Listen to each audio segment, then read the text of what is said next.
When I was a kid, my father owned a video rental store. So in between playing with friends and doing my homework, I watched movies. I had Hollywood on tap. I developed a great love of story, so it's no surprise that I eventually became a writer of books, but also for the screen.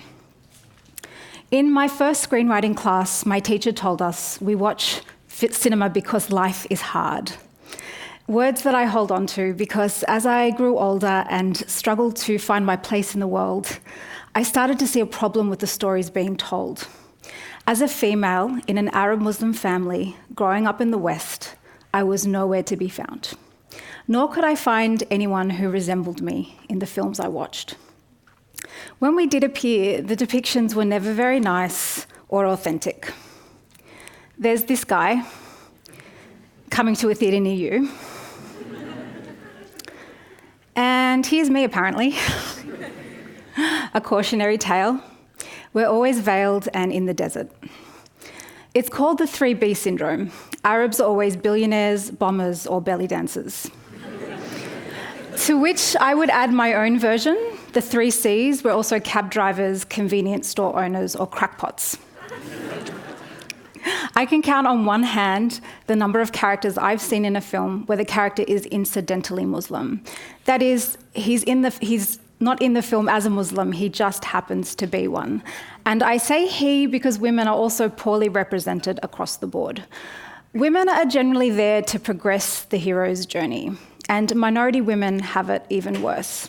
Arab women, for example, are often seen as victims of their culture and their men. They lack dimension and personality. And this is especially pronounced in fiction. There is an entire genre of trauma lit. You know the book covers. The woman is completely covered in a veil. Only her terrified eyes are peeking out. And the titles usually have words like kingdom and desert and terror and veiled. Those ones. Stereotypes abound in all cultures, but in the West there is a dominant culture. And that's the world we primarily see in popular culture. White characters who are able-bodied and heterosexual. There's an absence of characters who happen to be from a minority, characters who just lead interesting lives or go on that hero's journey. Now, I never say we're not humanized. We're very human, but we're not normalized. If there's an Arab character in the show you're watching, chances are the storyline involves terrorism. I can still remember the first time I saw something more authentic. It was years ago, and I was watching a film called America. It's written and directed by Shireen Dabiss. It's a rare beast. It's a romantic comedy with a Palestinian heroine set in the West. In the film, the family sat around the dinner table, eating food that I grew up eating, and I cried.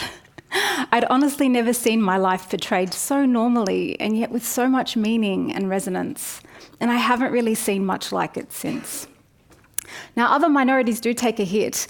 Take your average Hollywood film. How often have you seen the Russian mafia, African American gangs, South American drug dealers, exotic Orientals? The list goes on.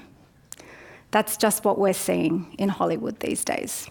And these problems apply to all representation problems apply to all minorities. So whether it's ethnicity, religion, gender identity, sexual orientation, or disability status, in popular culture, there is a problem with how we represent minorities, and it's made worse by a lack of representation. And there is solid research on this.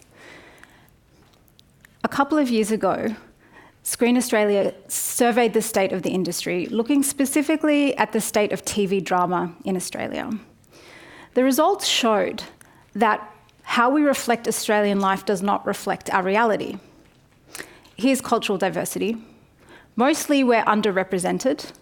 The one success story is Indigenous stories because of a concerted effort to make sure we're getting authentic Indigenous storytelling from Indigenous storytellers.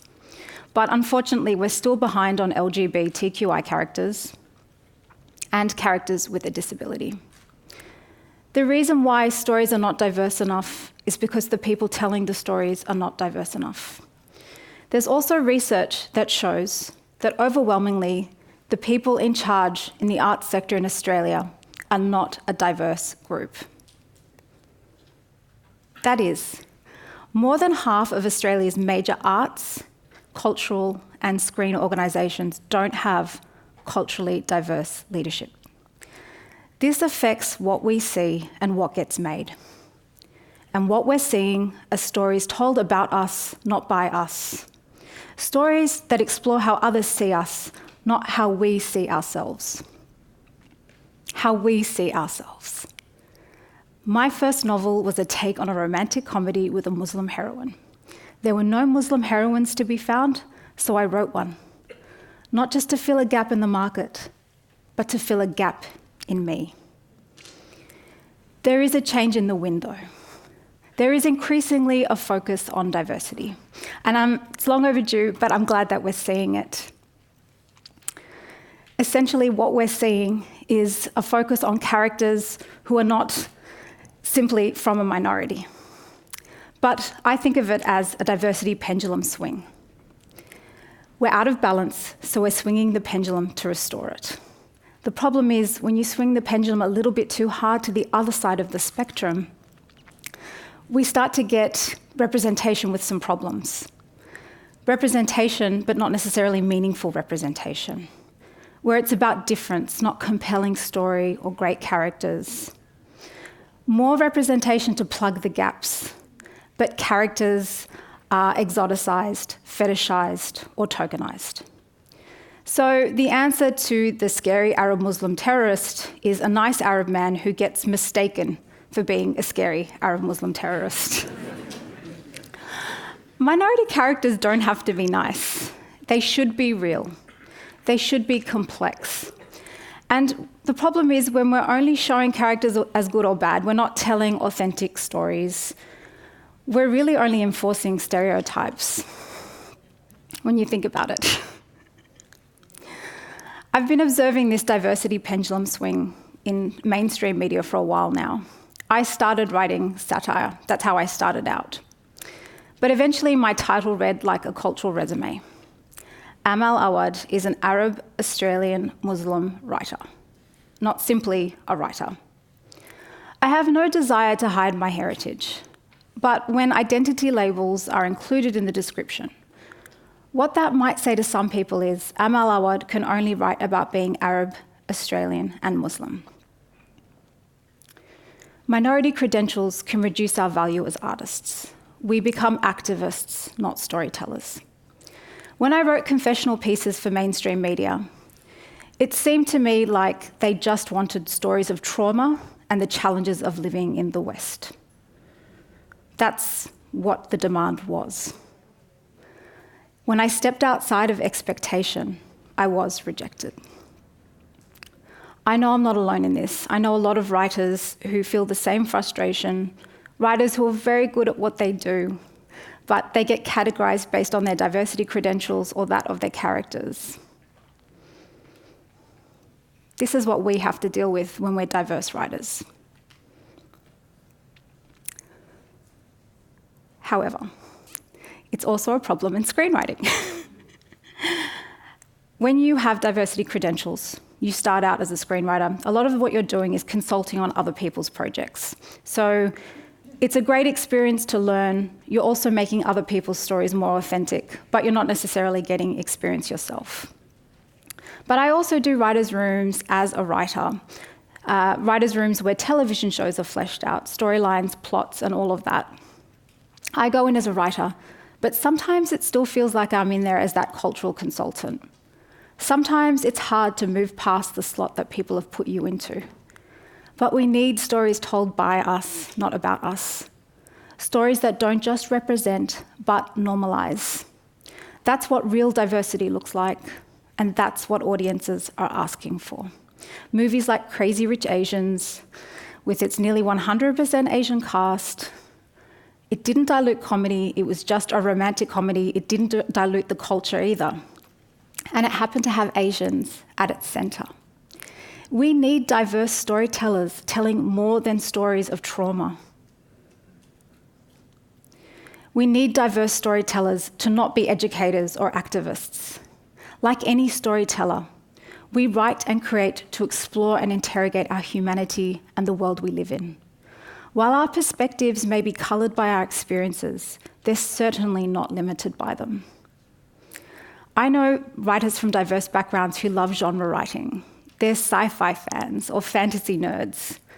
These are all ways to truth, and that's what we do when we write. We tell the truth because life is hard.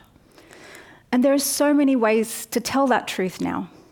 You can shoot a low-budget web series. You can shoot a film on your smartphone. You can self-publish. We don't have to wait for the big break or permission to tell our stories. But the big break sure does help. Around the world, we are starting to see initiatives that specifically target underrepresented voices, putting them in front of mentors and executives so that they can develop their stories and their skills. Initiatives like inclusivity attachments, where a project has to have a certain number of diverse talents on board. These initiatives are essential. I can tell you now how often I've been told that talent is the ultimate decider. That's simply not true. Wealth, class, accessibility, privilege, and connections all play into who gets to tell stories. But we also have to be careful with our quotas. Quotas can limit diversity rather than expand it. Minority writers have to fight for those places in the industry sometimes. If a room has one Arab or one Asian, it's unlikely to have another. But you can have more than one minority in the room. I know progress is not a straight line, but we can create more genuinely diverse stories, where our fictional worlds reflect the real ones, where minority voices are just voices, where our stories are told by us, not about us, where our stories don't just represent but normalize. I've spent many years being a storyteller. It's what I do. It's what I have to do. It's how I make sense of all of these threads of existence. And always at the back of my mind, there she is, that little girl who grew up in a video rental store with Hollywood on tap, who never saw herself on screen or in the books she read.